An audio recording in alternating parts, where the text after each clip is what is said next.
김하은 학생이 성경 공부하겠습니다.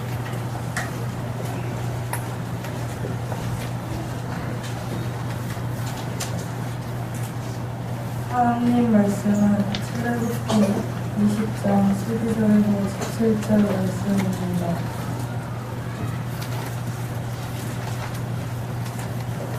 내 부모를 공경하라. 그리하면 내 하나님 여호와가 내게 이 땅에서 내 생명을 기리라. 살인하지 말라. 간음하지 말라. 도둑질하지 말라. 내 이웃에 대하여 거짓 증거하지 말라. 내 이웃의 집을 탐내지 말라. 내 이웃의 아내나 그의 남종이나 그의 여종이나 그의 소나 그의 낙이나 고른 내 이웃의 소유를 탐내지 말라. 아멘.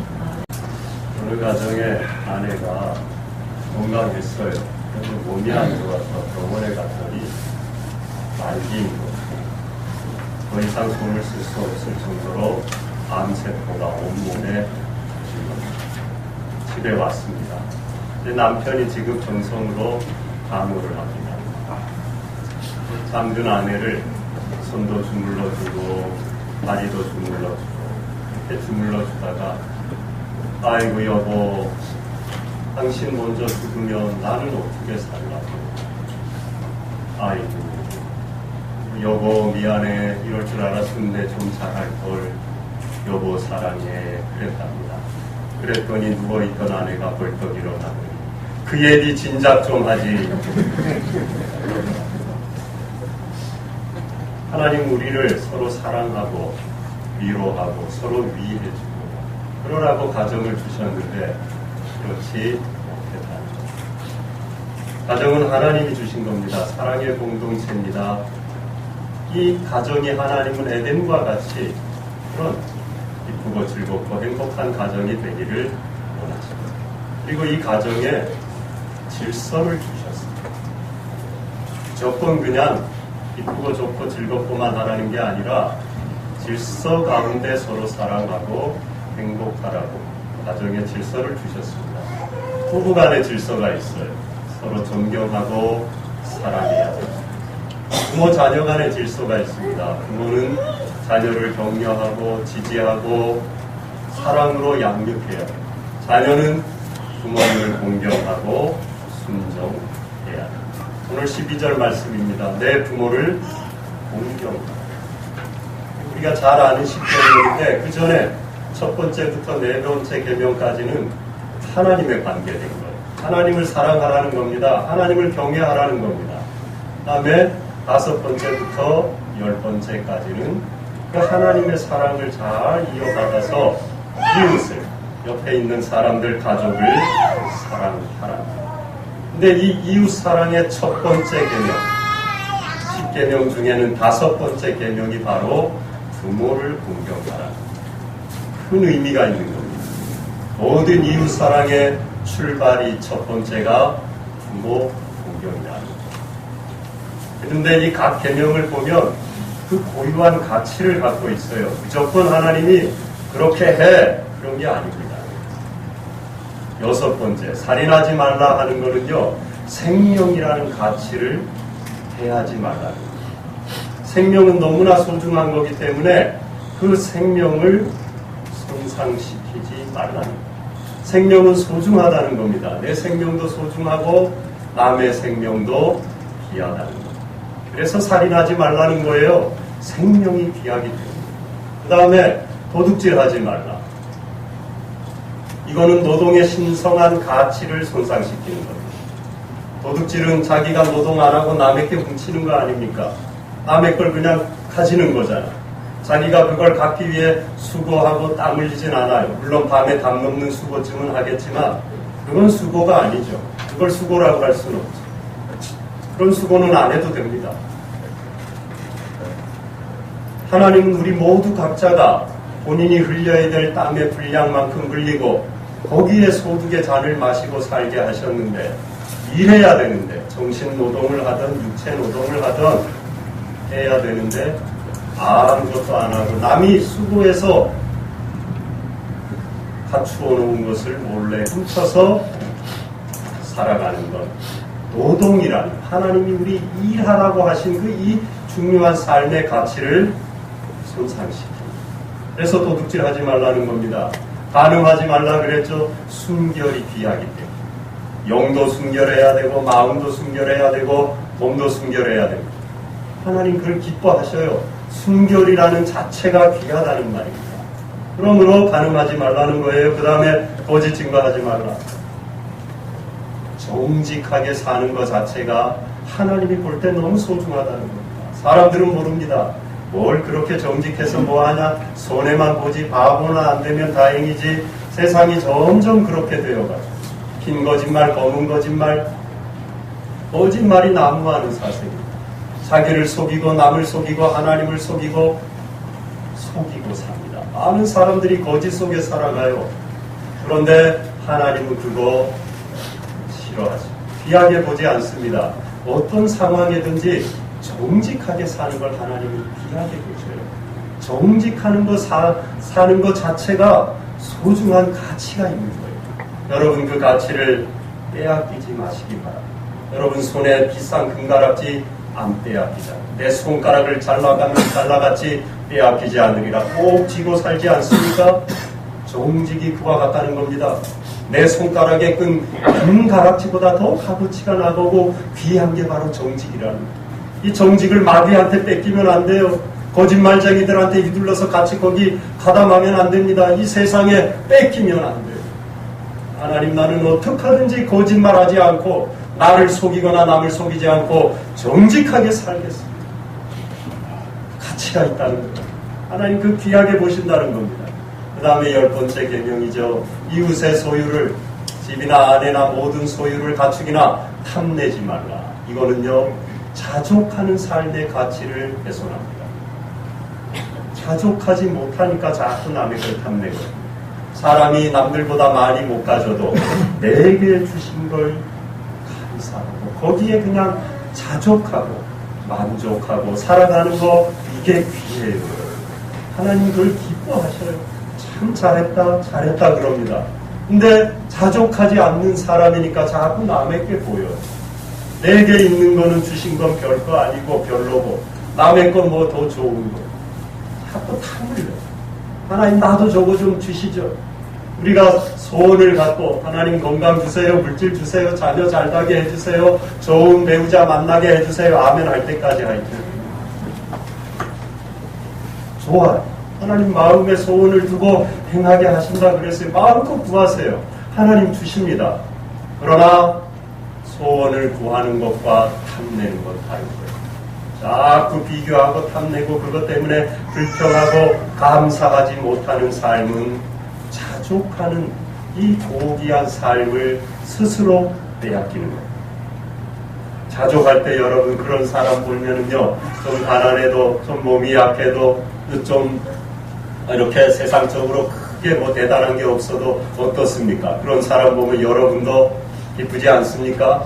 야, 저 사람은 별 게 없는 것 같은데도 참 자기에게 주어진 안에서 최선을 다하며 만족하며 살아갑니다. 그러면요 본 사람도 기뻐요. 나도 저렇게 살아야지. 위로가 됩니다, 여러분. 여러분 많은 사람을 위로하십시오. 내가 많은 게 있어서 준다고 위로하는 거 아닙니다. 없는 사람이 오히려 남을 위로할 수 있어요. 왜요? 없는 가운데 천국을 소유한 기쁨으로 믿음으로 사는 모습을 보여줄 수 있거든요. 보이지 않는 거거든요. 그러므로 정말 더 귀한 거거든요. 그러므로 그걸 보는 사람들, 보이는 거에 자꾸 현혹되어서 자기 거 불만족하고 남의 거 탐내던 사람들이 저 사람은 나보다 가진 게 없는데 전혀 남의 거 탐내지 않고 자족하며 천국 바라보며 사네. 나도 그렇게 살아야 나도 그렇게 살 수 있지. 용기를 주는 거예요. 주위 사람들에게 위로를 주는 겁니다. 이게 그리스도인의 삶입니다. 남의 걸 탐내는 것, 이 자족하는 삶의 고귀함을 손상시킵니다. 여러분 빼앗기지 마십시오. 자족하며 사십시오. 남의 것 탐내지 마십시오. 가져봐야 별거. 그거 가지면 다 된 것 같죠? 그 다음에 또 보인다. 물론 소원을 아뢰고 구하면 하나님이 들으십니다. 여러분, 이런 가치가 참 귀한데 이 세상은요 가만두질 않아요. 이걸 지키고 사는 꼴을 못 봐요. 많이는 하여튼. 그러나 지켜야만 하는 가치입니다. 특별히 오늘 말씀 부모를 공경하는 것 너무나 귀한 가치를 갖고 있습니다. 무슨 가치입니까? 하나님의 섭리 가운데 그 가정에 태어난 것, 그 부모님의 자녀가 되어서 생명을 물려받은 것, 여러분 이거보다 더 귀한 게 어디 있습니까? 생명보다 귀한 게 없어요. 여러분, 제가 오늘 하나 물어볼까요? 이 경동시장을 다 드릴게요. 생명을 제게 해주실 손 들어보세요. 경동시장을 싹 드릴게요. 제 건 아니죠. 무슨 수를 써서든 드릴 테니까 생명과 바꾸실 분 손 들어보세요. 아무도 없잖아. 저만 들어요. 생명이 가장 귀한 거예요. 근데 그 생명을 주신 분이 누구예요? 그러니까 공경해야 돼요. 다른 거 뭐 좀 못 줘도, 뒷바라지 남들처럼 떡 벌어지게 못 해줘도 생명을 주신 이유 하나만으로 우리는 부모를 공경합니다.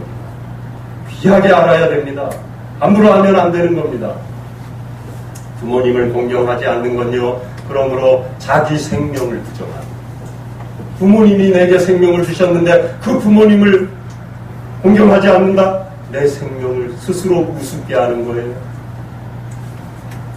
자기 존재가 얼마나 귀한지 이 가치를 부정하고 살아가는 어리석은 사람입니다. 그리고 궁극적으로는 그 부모님의 생명은 또 어디서 왔습니까? 조상의 아담과 하와를 만드신 생명 주신 하나님에까지 연결됩니다. 그러므로 부모를 공경하지 않는 건 하나님을 공경하지 않는 것과 똑같습니다. 그 부모의 생명을 하나님이 주셨기 때문이에요. 그러므로 결국은 하나님의 권위에 도전하는 겁니다. 생명 주신 하나님을 우습게 하는 거예요. 하나님의 권위를 부정하고 우습게 여깁니다. 하나님의 권위에 대한 도전은 인류 최초부터 있었던 일입니다. 그런데요, 그 한 가지 사건 때문에 가정이 파괴됐습니다. 가정의 질서가 무너졌습니다. 뭡니까? 아담과 하와가 따먹지 말라는, 선악을 알게 하는 나무의 열매를 실과를 꼭 따먹었는데 눈이 밝아져 벗은 걸 알고 나뭇잎으로 가려서 숨었어요. 하나님이 동산을 거닐다 찾았습니다. 늘 함께 거닐던 아담이 보이지 않는 거예요. 아담아 어디 있느냐? 드디어 하나님이 찾았습니다. 다 알고 계시. 너 왜 따먹지 말라는 선악과를 따먹었느냐? 예, 저 여자 때문에. 핑계댑니다. 탓합니다. 하와한테 묻습니다. 너 왜 따먹지 말라는 선악과를 따먹었느냐? 저 뱀 때문에. 저 뱀이 요 새치어로 저를 꼬드겨갖고 제가 그냥 쏙 넘어가서 따먹고 말았네요. 핑계했어요. 탓했습니다. 질서가 무너진 겁니다. 가정의 질서가 송두리째 파괴됐어요. 탓함으로써. 책임 전가하고 핑계하고 그럼으로써 서로 존경하고 존중하고 사랑하고 위로하고 배려하고 해야 될 이 가족 간의 관계가 질서가 무너졌다. 나만 살고 보자는 거예요. 나만 잘 되면 그만이라는 겁니다. 부모고 형제고 자매고 아들이고 딸이고 없다는, 나만 잘못을 면하면 된다는 거예요. 질서가 무너져. 먹는 날에는 반드시 죽으리라 하셨고, 그 말씀에 순종하지 않은 겁니다. 안 죽겠지. 죽을까 하노라. 에이, 죽진 않을 거야 설마. 하나님의 말씀을 우습게 알았어요. 왜 하나님의 말씀을 우습게 알았습니까? 그 권위를 부정했어요. 하나님의 말씀에 권위를 인정하지 않은 겁니다. 공경과 순종은요, 권위를 인정하는 데서 비롯됩니다. 오늘 내 부모를 공경하라 그랬는데 여러분, 권위를 인정하면요, 공경하지 말라 그래도 공경하게 돼요. 여러분, 권위자 앞에 가서 보십시오. 그렇잖아요? 전화 없이 교만하고 큰소리 뻥뻥 치던 사람도요, 요 앞에 대단한 사람이 와서 서 있어 보세요. 고개를 보고 설설 깁니다. 그렇잖아요? 악수도 두 손으로 합니다. 왜요? 권위를 인정하니까. 권위자거든요. 하나님의 권위를 우리가 어찌 감히 마무리 여기겠습니까? 그 하나님을 공경한다면 그 하나님이 허락하신 내 생명을 주신 부모님을 공경하게 돼 있다는 것. 그런데 여기에서 우리가 학생들부터 그렇고 저도 그랬는데 질문이 생겨요. 아니 그러면은 선악과를 따먹을 걸 하나님이 전지 모든 걸 다 하시고 전능 모든 게 능하시니까 선악과 따먹을 것까지 다 아시면서 왜 만들어 놨나요? 많은 학생들이 여기에 걸려 넘어지죠. 저도 이게 되게 궁금했어요. 그런데 권위의 답입니다. 왜 그걸 만들어 놓으셨느냐? 그걸 볼 때마다 내가 하나님인 걸, 내가 그걸 만들어 놓은 걸, 내가 천지를 짓고 에덴을 만들고 흙으로 빚어 너희들을 만든 걸, 내가 너희들을 이와 같이 사랑한 걸 기억하라. 내 권위를 좀 인정하라는 겁니다. 하나님이 뭐 높임을 받고 권위자가 되어갖고 하나님이 뭐 우리 앞에 뻐기려고 그런 게 아니에요. 권위를 인정하고 권위에 순종하며 그 권위를 공경할 때 우리가 행복합니다, 여러분. 잘났다고 뻐득이고 나는 권위자가 필요 없다, 내 멋대로 살겠다, 내가 세상의 유아 독존이다, 내가 권위자다 하고 사는 사람 행복할 것 같죠? 정말 권위자 아래 그 그늘 아래 살아갈 때 우리는 평안하고 행복할 수 있는 거예요. 하나님이 그걸 알고 우리를 그렇게 만드셨기 때문에 절대 권위자이신 하나님의 권위를 상징으로 에덴 동산의 복판에다가 선악을 알게 하는 나무의 열매를 달아놓으신 권위의 상징인 겁니다. 이걸 따먹지 말라고 한 내 말을 기억하고 내 권위를 인정하라는 겁니다. 그 말을 들으라는 겁니다. 그런데 문제가 또 하나 있죠. 또 질문이 생기죠. 그럼요. 그렇다 칩시다.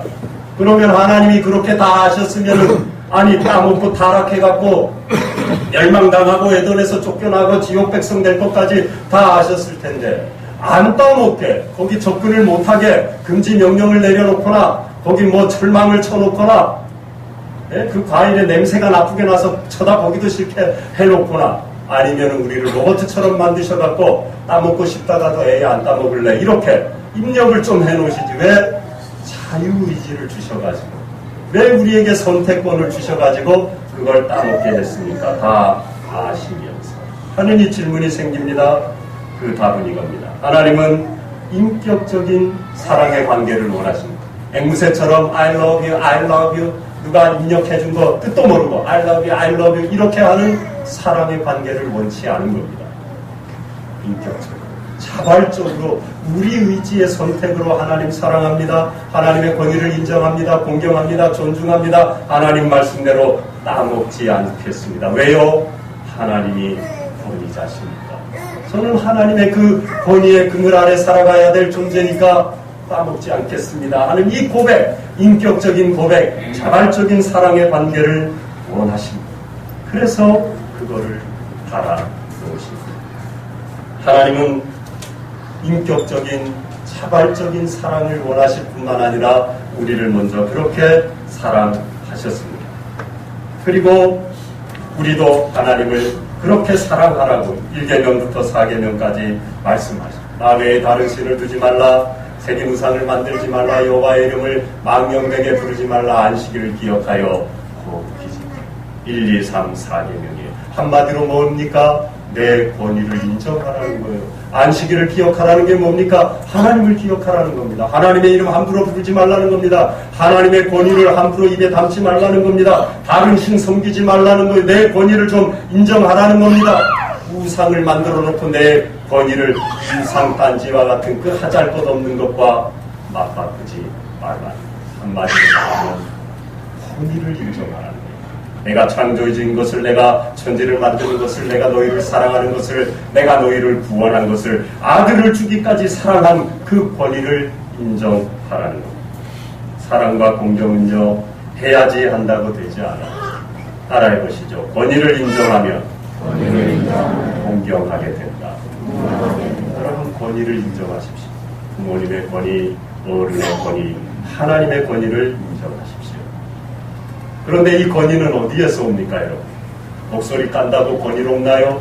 아는 게 많다고 권위가 생깁니까? 가진 게 많다고 권위가 있습니까? 키가 커갖고 이렇게 쳐다본다고 권위가 있습니까? 아니죠. 사랑에서 생깁니다. 사랑밖에 없습니다. 나를 정말 사랑하는 사람 앞에 우리는 엎드리게 되어 있습니다. 이게 바로 부모의 권위. 2절에 나는 너를 애굽 땅 종되었던 집에서 인도하여 낸 내 하나님 여호와다. 사랑했다는 안 불러낼 수도 있고 계속 노예 생활하게 할 수도 있고 홍해를 안 가를 수도 있고 반석에 물이 나게 하지 않을 수도 있는데 내가 너희를 사랑해서 그 노예 생활 애굽에서 불러내어 구원한 인도한 내 하나님 여호와. 뭡니까? 내가 너희들을 이처럼 사랑했으니 너희들은 계명을 지키라. 내가 이렇게 사랑했으니 내 권위를 알고 그 권위를 인정하라. 그래서 4계명까지 하나님의 권위를 인정하고 하나님을 사랑하고 그 사랑을 갖고 이웃을 사랑하고 부모를 공경하는 삶을 사랑했어. 덮어놓고 내가 권위자니까 아들을 보내서 우리를 위하여 죽기까지 우리 발을 다 닦아주시기까지 섬긴 그 사랑 때문에 권위를 인정하고 하나님을 섬기고 공경하라는 것. 우리가 하나님을 사랑한 게 아니죠. 하나님은 우리가 하나님을 사랑하기 전에 먼저 우리를 사랑하셨습니다. 우리를 살리기 위해 모든 것을 다 하셨어요. 요한일서 4장 10절입니다. 사랑은 여기 있으니 우리가 하나님을 사랑한 것이 아니요 하나님이 우리를 사랑하사 우리 죄를 속하기 위하여 화목제물로 그 아들을 보내셨습니다. 하나님이 우리를 이와 같이 사랑했단 말입니다. 그러므로 우리도 하나님을 사랑하고 공격해야 될 줄로 믿습니다. 2011년에 요즘도 지진이 났는데 2011년에도 터키에 큰 지진이 났잖아요. 이제 또 지진 나니까 구조팀이 가지 않습니까? 완전 뭐 다 무너지고 갈라지고 폐허가 된 거죠. 아는 사람이 죽고. 근데 이제 생존자를 한 명이라도 구하려고 폐허 더미를 뒤지고 구조팀이 애를 씁니다. 그렇게 구조하는 가운데 이렇게 기도하는 것처럼 웅크리고 머리를 이렇게 숙이고 있는 한 여성을 발견했어요. 그 자세가 좀 이상하잖아요. 완전히 무릎을 구부리고 기도하는 것처럼 이렇게 엎드려 있는 겁니다. 그래서 이렇게 가서 만져보고 했더니 체온은 싸늘히 식었고 숨도 멎었고 몸도 굳어버렸어요. 사망한 겁니다. 그래서 포기하고 돌아서서 다른 생존자가 없나 찾으려고 하는데 이 구조팀장이 느낌이 좀 이상한 거예요. 그래서 다시 돌아갔어요. 그 여인의 웅크린 팔 아래를 만져요. 그 아내를 이렇게 들여다본 거예요. 거기에 공간이 조금 있었는데 세상 아기가 있은 겁니다. 소리쳤습니다. 아기가 있다. 다른 데 가던 구조팀이 다 돌아왔습니다. 아기가 그리고 굳은 그 몸을 이렇게 해가지고 아기를 떼냈어요. 담요에 둘러싸여 있는 그 아기가 있는데 잠들어요. 죽지 않은 겁니다. 이 엄마가 젊은 엄마가 지진이 나고 집이 무너지는 그 급박한 순간에 아기 살리려 공간을 확보하고 몸을 또아리를 틀듯이 틀어가지고는 아기가 눌리지 않게 온몸으로 방어하는 거예요.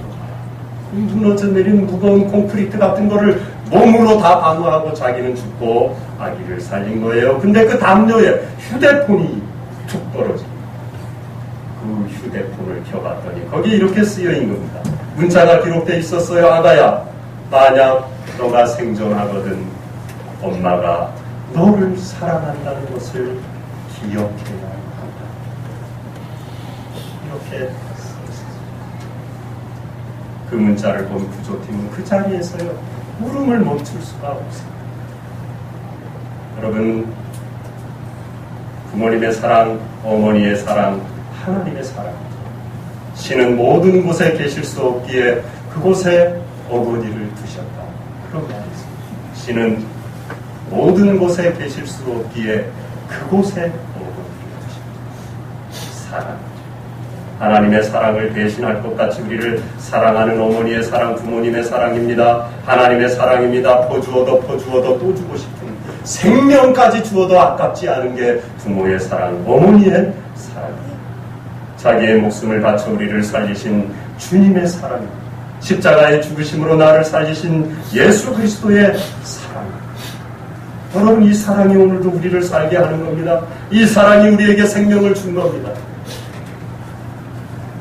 하나님이 이와 같이 우리를 사랑하십니다. 그러므로 우리는 그 사랑 앞에 우리의 사랑을 고백해야 됩니다. 하나님의 권위를 인정해요. 하나님을 경외해야 됩니다. 그리고 이어서 하나님이 내게 생명을 주시고자 택하신 생명의 그르신 부모님을 공경해야 돼요. 하나님 다음으로 공경해야 되는 겁니다. 내가 보기에 좀 우습게 보이고 연로하셔서 몸도 쇠약하고 정신도 옛날같이 그렇게 총명하지 않으시다고 함부로 하고 권위를 우습게 하는 존중해야 되는 겁니다. 그런데도 우리 본성 안에는 끊임없이 권위에 도전하려는 성향이 있죠. 우리 모두가 그렇습니다. 사람들은 권위 앞에, 권위자 밑에요 들어가 있는 걸 답답해합니다. 그리고 이 세상이 자꾸 부채질해. 너 잘났잖냐? 너 많이 배웠잖냐? 너 똑똑하잖냐? 너 말 잘하잖냐? 그거 하나 못 이기냐? 변명해라. 같이 대들어라. 따져라. 너 논리적이지 않냐? 속상해. 왜 그 권위에 눌려갖고 살아가느냐? 멍청이 바보냐? 그래서 권위를 박차게 해요. 권위를 무시하게 해요. 우습게 알게 해요. 대들게 합니다. 세상은 그렇게 만들어요. 보십시오, 세상. 그런데 믿는 사람들은 그러면 안 됩니다. 잘못된 권위가 물론 있죠. 참 안타까운 일이죠. 부모님 중에도 없다 할 수는 없죠. 뭐 여러 가지 이유가 있겠지만 자기 몸으로 낳은 아이를 할 수 없이 이렇게 다른 곳에 맡기거나 버리는 부모도 뭐 이유는 있겠지만 없다 할 수는 없어요. 세상은 그렇습니다. 죄 가운데 우리가 연약하기 때문에 그럴 수밖에 없어요. 잘못된 권위가 분명 존재해요. 저까짓게 권위냐? 아이고 나는 저런 권위 밑에는 있을 수 없다. 다른 부모, 다른 가정에 내가 태어났으면 나는 교도할 거다. 나도 공경할 거다. 나도 말 잘 들을 거다. 권위가 없으니까 내가 말 안 듣지. 이러고 자기를 자꾸 변명하게 만들죠. 여러분, 잘못된 권위가 시키는 대로 할 필요는 없어요. 여러분, 부모님이 교회 가지 말라 그런다고 교회 안 올 겁니까? 아, 목사님이 권위에 무조건 순종하라 그랬지. 성경에 보니까 공경하라 그랬지. 예, 교회 안 갈게. 안 되죠. 다리 몽둥이가 부러져도 교회 와야죠. 그 권위는 말을 들으면 안 되죠. 그러나 공손하게 해야 됩니다. 나 교회 갈 거야. 엄마는 절에 나가. 지옥 가거나 말거나. 이렇게 막 합니다. 부모님이 혹시 잘못된 권위로 잘못 알고 야단을 치더라도 혹시 내가 주위에 있는 어떤 권위자가 선생님이 잘못 알고 제가 떠들었는데 니 떠들었지 그렇게 나를 떼들더라도요. 여러분 절대로 거기 눈을 부라리고 같이 내가 안 떠들었는데 제가 떠들어. 그러면 안 돼요. 공손해요. 말 들으라는 게 아닙니다. 도둑질 하려고 그러는데 도둑질 하면 됩니까? 그런 말을 들으면 안 되죠. 그러나 태도는 공손해요. 하나님이 명령하는 겁니다. 공경하라는 겁니다. 공경하라는 건 태도를 공손히 하라는 거죠. 말을 잘 들으라는 거예요. 내 마음에 안 맞다고 좀 틀린 말 한다고 대들고 눈 부라리고 그러라는 게 아닙니다. 제가 고등학교 3학년 때 이제 뭐 열심히 공부하잖아요. 그래도 대학교 가야 됩니다. 주일날 그 옛날인데도 가끔 1년에 몇 번 모의고사 쳤어요. 평소에 치기엔 공부 진도 나가야 되니까 선생님들이 아마 원래 안 되는 건데 요즘은 뭐 학원이고 뭐고 그게 흔하지만 옛날에는 주일은 무조건 쉬는 거예요. 교회 가야 되니까요. 종교가 있는 사람. 주일날 학교 와서 시험 치라 그러면 됩니까? 그 선생님도 양심이 있잖아요. 우리 담임 선생님이 되게 매질을 잘하는 분이었는데 딱 목소리를 깔고 힘을 딱 주더니 내일 교회 가는 것 때문에 학교 못 올 놈 있으면 소죠. 제가 제일 먼저. 그러니까 10대 명이 따라왔습니다. 제 옆에 한 명 들어요. 그러니까 저쪽에서 눈치 보더니 자기도 들어요. 제가 보니 교회 잘 가지도 않는 녀석. 예, 제가 되니까 덩달아 나도 내 시험 치기 싫잖아요. 그러니까 교회 가면 시험 치지 말아야지. 내려. 그러더니 목소리를 깔고 선생님 지팡이, 몽둥이 지팡이를 탁! 탁자에 내리겠더니 마대자루로 맞을까고 하고 내일 못 올 사람 교무실로 따라. 그리고 자양! 쫙! 하고 멋있게 나가십니다. 제가 일바따로 따라갔습니다. 제 뒤에 한 명도 맞을까고 하고 따라갔어요. 그 선생님요 구두발로 2단 옆차기를 날리거든요. 교무실 바닥에 떨어져 나가는 걸 제가 봤어요. 뇌진탕 걸리면 어쩌려고. 옛날엔 그런 좀 부지막지한 선생님들이 구두발로 애 가슴을 날려 헐 나갔더니 밑바닥이 다 콘크리트 아닙니까? 머리 찧어갖고 일만 못 걸려 그러는 거예요. 그러니까 얘들이 덜덜 떠는 거죠. 갔다간 죽었다고. 저는 뭐 그까지 맞고 내 교회 간다. 제가 괜히 목사가 됐겠어요. 그래갖고 갔습니다. 그러더니 시그스, 야, 너 정말 교회 가야 되냐? 예, 그래, 감사합니다. 시험 안 쳤어. 그러면 시험 안 치려면 교회 가면 됩니다.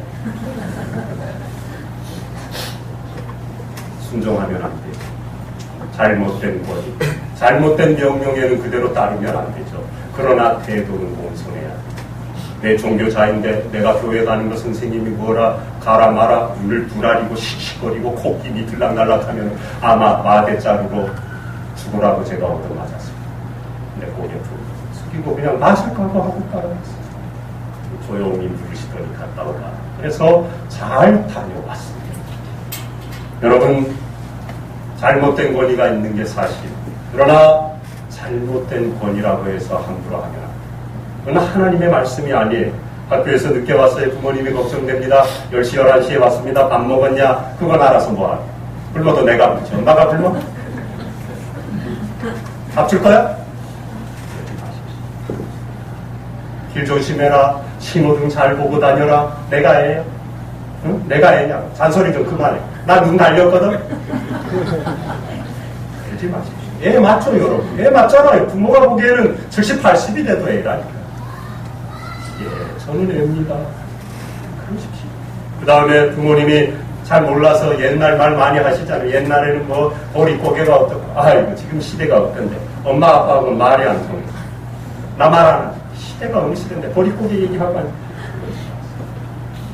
요즘과 안 맞는 옛날 얘기를 좀 하더라도 따라해보세요. 예. 조건 이해하십시오. 누가 뭐라 그러면 아니요. 그건 아니고요. 내가 애예요. 내가 굶지. 엄마가 굶어요. 어른이 말하면요. 좀 틀린 말을 하더라도요. 무조건 처음에. 예. 저도요. 가끔 이제 어머니께 전화를 하잖아요. 전화를 하면 어머니가 가끔 그러셔요. 얘야, 운전 조심해라. 그럼 저도 요 목까지, 제가 지금 나이가 몇인데요, 어머니. 저도 이제 꺾어져 가는 인생인데요.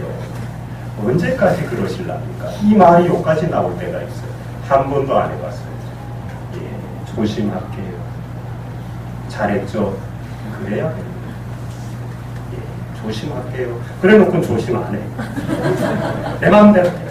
안 보시니까. 그러나 그 앞에서는 공손. 무슨 말을 해도요, 어른이 말하고 부모님 말에는요, 예, 그런 자녀 복 받아야 돼요. 오늘 생명이 길다 그랬잖아요, 이 땅에서. 분명한 축복의 말씀. 부모를 공경하십시오. 무조건 이해라고 하십시오. 이 말 한마디가 얼마나 중요한지 모릅니다, 여러분.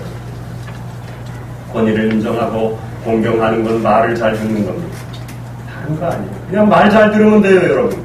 순응하는 겁니다. 예라고 공손하게 무조건 말하는 거예요. 혹시 권위자에게 억울한 일이 있을 수 있죠. 그렇다고 억울하다고 우습게 알고 대들면 안 돼요. 따지거나 대드는 태도는 바람직하지 않아요. 왜요? 부모의 권위는 하나님이 주신 거기 때문에. 그 생명이 부모님으로부터 왔기 때문이에요. 하나님이 주신 권위를 내가 공경하지 않으면 하나님께 도전하는 것과 똑같다니까요. 그러므로 안 되는 거예요. 1계명과 4계명 하나님을 경외하고 공경하라. 그러므로 네 부모를 공경하라는 겁니다.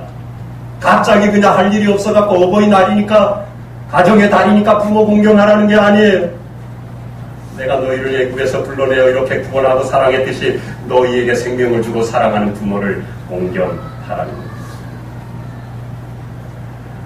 하나님이 변호하시도록 해야 돼요. 여러분, 권위자가 혹시 잘못 판단해서 잘못 알아서 떠든 애 안 냅두고 안 떠든 애를 야단치더라도요, 자기가 변호하려고 하면 안 돼요. 권위자에겐 그러면 안 돼요, 여러분. 하나님이 변호해 주시도록 기도하십시오. 기다리십시오. 그러면요, 하나님이 다 갚아주십니다. 갚아주신다니까요. 그게 믿음이에요. 내가 다 따지고 내가 다 사실을 밝히고 내가 나를 변호하고 나 안 떠들었는데 그런다고 될 것 같죠? 안 됩니다. 점점 꼬입니다, 여러분. 권위자를 건드리면 안 돼요. 그러면은 하나님이 다 밝혀주셔요. 그리고 하나님이 인정해 주신다. 부모님을 공경하고 순응하면 땅에서 내 생명이 길리라. 오늘 분명한 하나님의 약속의 말씀입니다. 여러분에게 주신 말씀인 줄로 믿습니다. 그대로 이루어질 줄로 믿습니다. 아내 잃고 혼자 사는 노인이 있었어요. 장성한 두 아들은 아버지를 돌보지 않았습니다. 어느 날 이 노인은 목수를 찾아가서 괴짝을 하나 만들었어요. 그리고 유리 조각을 거기에 가득 채웠습니다. 궁금한 아들들이 유리 괴짝을 보니까는 뭐 소리가 덜거덕 나는데, 야, 두 아들이 저거 그만이냐, 금덩이? 아버지가 우리 몰래 옛날에 모아놨다가 이제 돌아가시면 우리 주려고 저렇게 해놨나 보다. 이때부터 잘하는 겁니다. 서로 모십니다. 우리 집에 오세요. 한 달, 두 달, 1년 모으세요. 번갈아 가면서 효도합니다. 아버지 집에 모셔다가 최선을 다해서 대접합니다. 공경합니다. 얼마 후 노인이 죽었어요. 야, 아들들이 신났습니다. 기다렸거든요. 가갖고는 나무 개짝을 복판에 딱 열고 열었습니다. 네, 유리 조각입니다. 큰아들이 코김이 들락날락합니다. 아버지가 우리를 속였구나. 대접받으려고 효도받으려고 금덩이처럼 속여놓고 에라 니나 가져라. 꼴도 보기 싫다. 그리고 둘째 아들을 줘버렸어요. 그러나 둘째 아들은 조금 더 착했습니다. 아버지의 마지막 유품인데 이거 괴짝 하나라도 내가 집에 두고 살자. 그러고 괴짝을 집으로 옮겼어요. 가져가서 열고 유리 괴짝을, 유리가 막 들어있으니까 그냥 이렇게 걷어냈어요. 걷어냈더니 그 제일 밑바닥에 편지 한 통이 들어있는 겁니다. 꺼내서 읽었습니다. 도저히 더 읽을 수 없어서 울기 시작합니다. 아니, 나한테 없는 통곡 소리에 가족들이 놀랐어요. 엄마와 딸이 달려왔습니다. 아빠 왜 그래? 편지지를 봤어요. 거기에 이렇게 쓰여 있었습니다. 첫째 아들을 가졌을 때 나는 기뻐서 울었다. 둘째 아들이 태어나던 날 나는 좋아서 웃었다. 그때부터 30여 년 동안 수천 번, 수만 번 그들은 나를 울게 하였고 또 웃게 하였다. 이제 나는 늙었다. 그리고 아들들은 달라졌다. 나를 기뻐서 울게 하지도 않고 좋아서 웃게 하지도 않는다. 내게 남은 것은 그들에 대한 기억뿐이다. 처음엔 진주 같았던 기억, 중간에 내 등뼈를 휘게 한 기억, 지금은 작은 칼이 유리 조각 같은 기억. 아, 내 아들들만은 나 같지 않게 그들의 늙음알이 나와 같지 않게 이렇게 써있어요. 여러분, 부모를 공경해야 해요. 전도서 12장 13절입니다. 일의 결국을 다 들었으니 하나님을 경외하고 그의 명령들을 지킬지어다. 이것이 모든 사람의 솔로몬이 자기의 부와 영화를 누린 그 인생을 다 돌아보고 전도서를 쓴 다음에 내 얘기 다 들었으니 인생살이 인생의 모든 일을 다 들었으니 단 하나 하나님을 경외하고 그의 명령을 지켜. 그 명령은 바로 하나님을 공경하듯이 부모를 공경하라는 겁니다. 하나님의 계명을 지키듯이 하나님을 사랑하고 이웃을 사랑하는데 첫 번째로 부모님을 공경하라는 겁니다. 그 권위를 인정하라는 겁니다. 대들거나 따지지 말고 순응하라는 겁니다. 그 말씀을 잘 들으라는 거예요. 그러면은 땅에서 내 생명이 길리라. 여러분에게 주신 축복의 말씀인 줄로 믿습니다.